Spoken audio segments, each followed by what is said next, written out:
All right, so this is the beginning of the trail to the Tête de Chien. It's not the most safe looking thing, but I've seen worse. So this is the way Google's telling me to go. So I'm just gonna go this way. It's about 45 minutes to the top from here. It's a pretty long walk, but out here you can see the Mediterranean, all the edge of Cap d'Aille over here. You can't see down into the actual town itself. There are some cars that go up the mountain here. If you go up this side of the mountain, if you walk up this road, that's another way to get up there. But it's a much longer way. It goes around the back side of the mountain. So I may take that coming home. I don't know, but now it's just time to see what this trail has in store. There's a lot of dog crap on this trail. And yeah, this is definitely, this is some trail. Holy crap. I hope that the camera angle's all right. All right, here we go. This looks more all right, here we go. We're coming up on some views now. But yeah, all of this goes up the side of this mountain. Behind these mountains are flatland, a lot of flatland, and then maybe 100 miles back behind these mountains, you'll hit the Swiss Alps. So, all right, let me get up here to get a good look. Wow, holy crap, that's some view. Holy shit. All right, so those apartment buildings down there, that's sort of near where I came from. Those are over by the La Mairie, which is the city hall of Cap d'Aille. My apartment building is maybe somewhere down, maybe it's down there. I can't tell which one it is from up here, but this is the Med.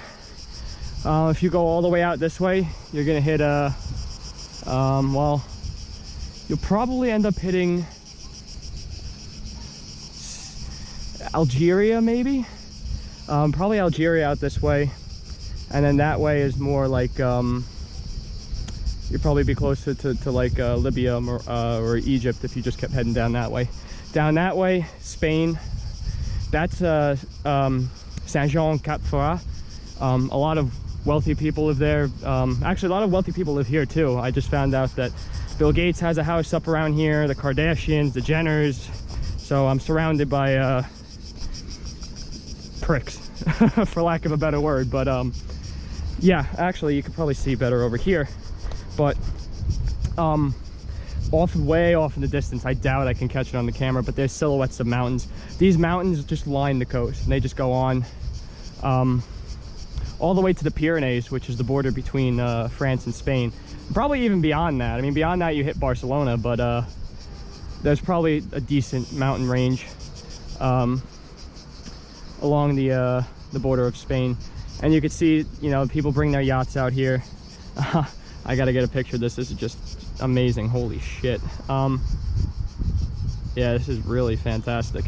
But if you keep going down this way, that's Beaulieu-sur-Mer, is just around this first mountain here, around that corner.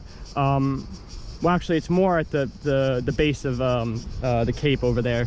And then you go beyond that, and there's Villefranche, there's Aza, which is actually, that's probably around the corner of this mountain. And then beyond that is Nice. So, and then if you go off in that direction, that's Monaco. But I'm sure we'll see that at the top of La Tête de Chien, or Chien, La Tête de Chien, sorry. Which way do I go, Google? You can see the mountains up there. So I'll update when I get farther up the mountain. All right, so this is cool. So besides this absolutely stunning view of the Mediterranean and its surrounding areas, well, that's the main road down there that comes into Cap d'Aille and by extension Monaco. That comes from Nice. That's how I came into the town. But anyway, I really wanted to talk about this. It's a fountain. Looks like it hasn't been used in a while, but I'm curious as to why it was put here to begin with. Actually, right down here where that little tree is right there, is actually what looks like a campfire. I don't know how old this is. It could be really new and I could just be looking way too deep into it, but This looks like it was put here a while ago for people going up the mountain in either direction, I guess. And then I guess the campfire did the same. I mean, it's a gorgeous sight, probably one of the most amazing I think I've ever seen in my life, but still, like, not necessarily the easiest place to get up to. So I just wanted to point this out real quick. All right, here's something I want to point out. Those big mountains off in the distance there, that's Italy. That's the Italian part of the Côte d'Azur. And this big giant rock there, that's Monaco. You can't quite see it because it's hidden behind the mountain, but the Prince's Palace is there. I'm sure I could see it when I get around to the other side. And right up there at the top is the Tête de Chien. I mean, I'm at a loss for words at how breathtaking this this place is. But down there, that's where my apartment is, in that general vicinity down there. That sort of curved looking apartment with the rounded sides on it, that's over by a city center. That's down where I live. That's down by La Mêlée, which is the city hall. I'm sorry, I didn't mean to get that confused before. These are all villas here on the edge of Cap d'Aille. Well, actually, Cap d'Aille wraps around here right to the border of Monaco, and then that giant peninsula right out there, well, not the big one, but the one that's sort of closer between the Rock of Monaco and Italy, that's I believe that's Menton. And that's the border between Italy and France. It's the last town in France. You can see all the yachts, all the private yachts out in the ocean, just dotting the sea. It's gorgeous. But funny enough, right now I am higher up than what most helicopters around here fly. So definitely a long way down. It's not a sheer drop, but you know, it's a big way around. And funny enough, I mean, so far the hardest part of this climb has been through getting up the stairs in my town. Oh, gave way there. Yeah, all the stairs in Cap d'Aille. I've taken many pictures of them to send to some of my old wrestling buddies to give them PTSD or nightmare fuel, if you will. But yeah, right around here. Let's come around here. All of this, I don't know how all of these plants live. I guess they don't need a lot of water because it's bone dry up here. And the sun just beats down. Here we go. Oh, this is gorgeous. All right, let me get down here a bit. All right, so we can talk about this a little bit if I have a decent view. I might actually have a better view right down here, but here's a quick look at what Monaco is. That big rock at the end there, well, at the end closer inland, that's the palace. There's a fort built into it.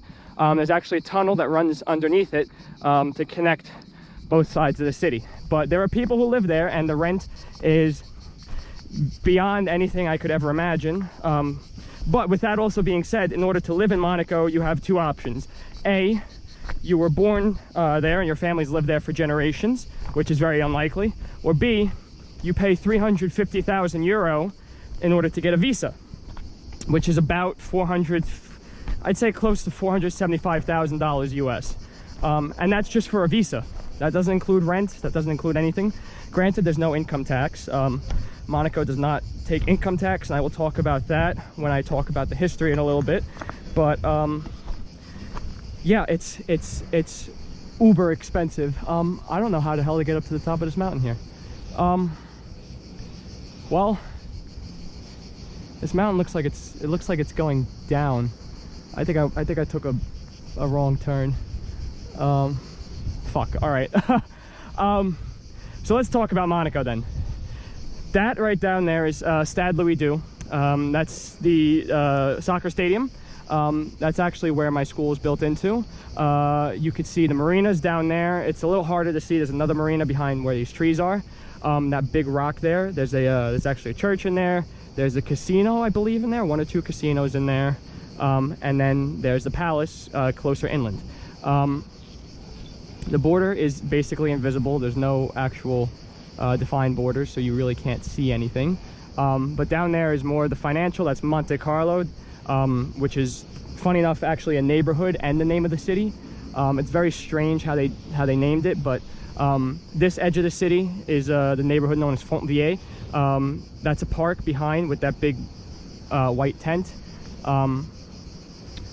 Yeah, you could see how mountainous this city really is. It's much better to see when you're down there and actually traversing it, but it is very, very rocky and very difficult to traverse if you're not in the best of shape. So it's definitely not an easy city to get across, but this is an absolutely amazing view from here. There's not much of a breeze right now. I'm sort of just baking up here in the sun, but yeah, I'm at a loss for words at the sheer beauty of this place. I'll see if I can find another way up, and then once I get higher up, I'll talk more about Monaco, or at least the history of it. All right, so I'm about maybe 20 minutes from the top of the mountain, maybe a little bit less, but it's brutally hot up here. I mean, holy shit, it's really bad. But I want to talk a bit about Monaco. So Monaco, the name, I'm sorry, I'm out of breath because I was climbing. The name Monaco comes from the Greek word monoikos, which comes from the conjuncture of two Greek words, monos and oikos, which means single and house. The name was given to the place because it's said that Hercules sailed past and saw a singular house here on the, I guess the rock, whatever the rock of Monaco is, or somewhere in this general vicinity. And then the Greeks actually came back later and built a temple here. Funny, because this is really far west for the Greeks to come. At least I think. I'm not a Greek history expert, but it seems very far west for the Greeks to come. Monaco was ruled by the Grimaldi family for pretty much its entire existence. It was fought for when the Kingdom of Italy was actually split into about 10 or 15 different kingdoms. It belonged to Genoa. The Grimaldi family fought the Genoese for control of the place, and eventually it was given to them, given its own independent land, which included Monaco, all the way out to around where Menton is, and then all the way out here to Cap Ferrat. So all of this land, and even a lot of this land back here, used to belong to Monaco. I'll explain in a second why it doesn't anymore, but throughout its history, Monaco was ruled by many different kingdoms. Notably, the Kingdom of Sardinia ruled it for a long time before giving it independence again. Then Napoleon came in and annexed it before giving independence again. Monaco then sat as its own independent country for a while. The way it lost all of its land was the peasants on the well, not the peasants, but the people who lived in Roquebrune and Villefranche-sur-Mer in this area, all the way down at the end of what used to be the far end of Monaco, were very pissed off about how much in taxes they had to pay for services that they just didn't really get because they were so far away. They petitioned to what's the word, secede from Monaco. They petitioned to the Kingdom of Sardinia and the Kingdom of France. France pressured Monaco and eventually pressured them into selling off 95% of their land, which left them with pretty much what you see here. And in return, they gained about 3 million francs in the process. Francs were what used to be the currency of France, but is now the currency of Switzerland. So once that happened, Monaco was going to go bankrupt. They have no arable land, so they can't grow any food. All they had were seaports, and the only things that they could do were import things rather than export. They didn't have much goods to trade. So the Grimaldi family, in its desperate times, turned to casinos, which was a last-ditch effort. And it turned out that the casinos worked. Given the location, the sheer beauty, the relatively normal climate throughout the year, it became a very, very popular destination for wealthy people throughout Europe, well, the known world at that time. Monaco then became wealthy enough through its use of casinos that it was able to rescind the laws of its income tax. So Monaco has had no income tax since maybe the 1870s, 1880s, which the 1850s, I think it was sometime between the 1840s and 1860s is when Monaco lost 95% of its land.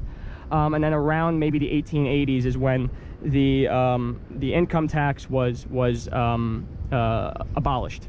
So up to this day, there is no income tax, and at least I think, in order for the city to also supplement its income from casinos, and you can see there's a cruise port down there, and its wealthy landowners, it charged a very high fee for living in the country, which is represented now in its price for getting a visa. But you're given all the amenities that France would have. You're given universal health care, education, all the social democracy ideals that France and most of Europe now has, actually pretty much all of Europe, Monaco also has. Monaco is also taking steps to align itself with the European Union, though it is technically not part of the EU. It does not have a military, though it does have a royal guard, and it is under the protection of France. During the 1940s, when World War II was afoot, in 1943, the Italians came in, occupied Monaco, and installed a fascist government for a year until the Italians ended up capitulating after the Americans, landed at Anzio and eventually pushed north. Once the Italians capitulated, well, funny enough, they actually occupied this fort up here, the Tête de Chien, which hasn't been in use since the very, very late 1800s and used to be a very highly valued strategic point overlooking both Monaco and France, and parts of Italy too. Once artillery became popular, it sort of lost its strategic advantage. Well, I shouldn't say that. It does have a strategic advantage, but you're not really shelling the ocean. There's really no need for that. So then La Tête de Chien went into sort of disrepair until it was briefly occupied by the Italians and then by the Germans afterwards, and was fought for by the Americans. God bless them for having to climb through these mountains. I don't know how they did it. Well, in the brief year period that the Germans occupied Monaco, most of its Jewish residents were rounded up and taken to concentration camps, and any resistance fighters that the Germans could weed out were executed publicly. So it didn't really have a very great history up until that point. After that, it began to thrive again, and became the sprawling metropolis of wealth that it is today. So like I said, Monaco is aligning towards the EU. It's taking steps to align. The country is only 2 kilometers squared. It's very, very small, and actually a lot of those buildings out there in the far end that look like they're part of Monaco aren't. So the border would probably be where that little peninsula juts out over there, where there's like a circular shaped hotel that looks something like you'd see in like the Bahamas. That's where the border is. Anything beyond that is France. Anything back here is France. Funny enough, Monaco has been reclaiming some land. They've bought land over the years from France, very little of it, but reclaiming it nonetheless.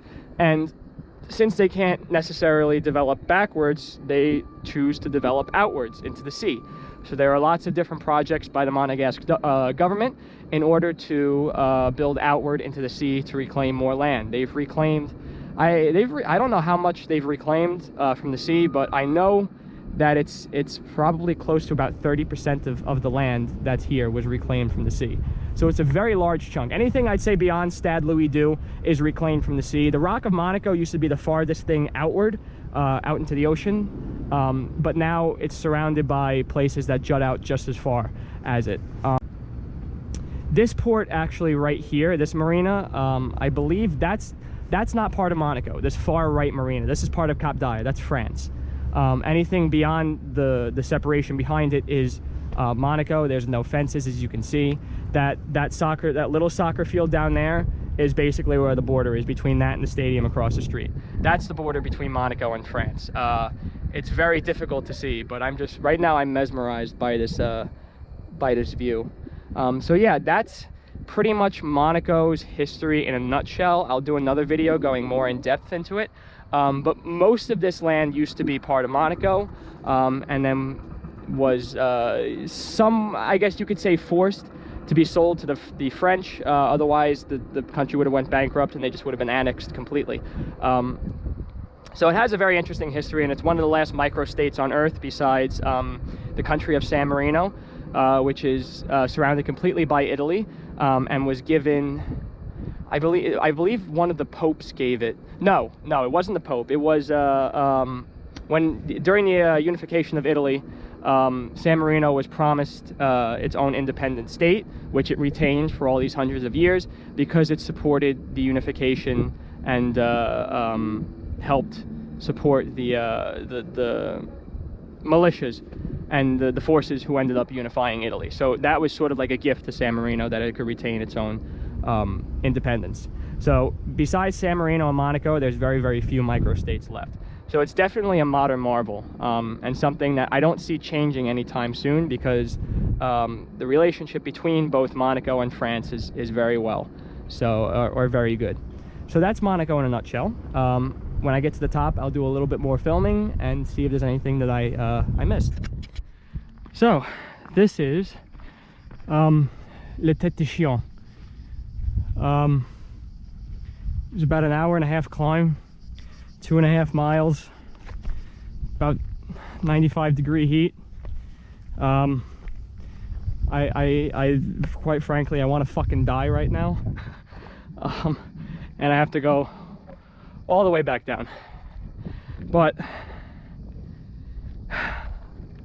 this is it. This is the big fort. The name comes from, well, it comes from the local name for the fort, which was, I believe it was La Tête de Campas, something of that nature. It comes from the head of the turtle, because it looks like a turtle, apparently. And then it was morphed in French into La Tête de Chien, which means the head of the dog, because some people think that it looks like a dog. I don't think it looks like a dog. I think it's pretty cool looking, but I don't think it looks like a dog. Yeah, so I look like a dick right now. I have a GoPro stuck on my head. I can't understand the word these fucking people are saying, but hold on, let me get down here. So yeah, I almost died about 3 times on this climb for this view. And I am slightly hallucinating. I don't know why. I'm not really dehydrated. I have a lot of water with me. I did smell a lot of eucalyptus coming up here. I don't know if eucalyptus has a psychedelic property to it, but if it does, that could explain it. But it could just be my sunglasses too, and the fact that I'm sweating profusely. But there's Monaco. Funny enough, this fort was actually sold to Monaco last year for, I think it was maybe 1.5 million euro or something like that, but it's still administered by France. I don't know why, but oh, you could smell eucalyptus. Wow. Yeah, so this whole area belongs to Monaco, technically. It was sold to Monaco. Doesn't really give them much to work with, but it's still land that they reclaim nonetheless, and I'm gonna get out of here before I actually do fall and kill myself. So yes, like I said before, this was occupied by the Italians in 1943 to 1944, then 1944 to 45 it was occupied by the Germans, then was fought for by the Americans, and eventually was liberated. Most of the Jewish population of Monaco was rounded up and killed. There weren't, there wasn't much of a population to begin with, but still a lot of people nonetheless. And the resistance was killed too. And you can drive up here. It's about a 15-minute drive, or it's an hour-and-a-half walk. I opted to walk because I ain't no bitch. But I get it, because it's the head of the dog. No, okay. Yeah, but That's the fort. That's Monaco. That's Menton off in the distance. That's Italy. And then that out there is well, behind this mountain is La Turbie. That out there is, I guess the edge of Cap d'Aille. I guess there's more to it than I thought, but that's the entrance I came up, and then I'll inevitably go back down. Villefranche-sur-Mer is behind that second mountain right there. Behind this first mountain is Eze. Beaulieu-sur-Mer is at the entrance to the Cape. Cap Ferrat, that is, a lot of wealthy people live there. And then beyond that is what is that? No, Villefranche is beyond Cap Ferrat, and then it's Nice. And then it keeps going, and it goes to Toulon, and then eventually Marseille, and all those gorgeous places. But yeah, this is the Tête de Chien. It's quite beautiful. It's actually a radar station now. Doesn't seem to do much because I can't get decent weather predictions up here. Oh, excuse me, because I am very, very pooped. Maybe I will go up there. Maybe if I have time, I'll go up there. But this is an absolutely gorgeous view up here, and there's a slight breeze coming in. So there you have it. That's Monaco. I don't think I really missed anything in the brief history that I was talking about. I will do a more in-depth history of it at another time, but for now, that's the brief history of Monaco and La Tête de Chien. So yeah, it's just really, really pretty. And then behind there, behind Monaco is Beausoleil, another French town. It actually, you really can't tell the difference between Monaco and Beausoleil, except for these skyscrapers over here, that one skyscraper and then that one taller apartment building. If you drew a line between them, that would be where the border is between Monaco and Beausoleil. So everything behind that is France. And everything out is Monaco. So there's the palace down there, the Prince's Palace. Small little neighborhood there that very, very wealthy people live in. And then there's a casino on the end. The Casino de Monte Carlo is down in that direction to the left of this big marina. And then there's Stade Louis II down there, and then everything past that to the right is France. So that's Monaco. I mean, it's just gorgeous. And then way out there, that's Italy. That's Italy.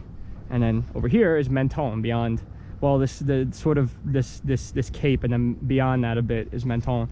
And then Ventimiglia is out there. That's an Italian town where the trains here end. So trains stop there, and then you can take a train to pretty much anywhere in Italy from that point on. So there you have it. That's Monaco, and that's La Tête de Chien.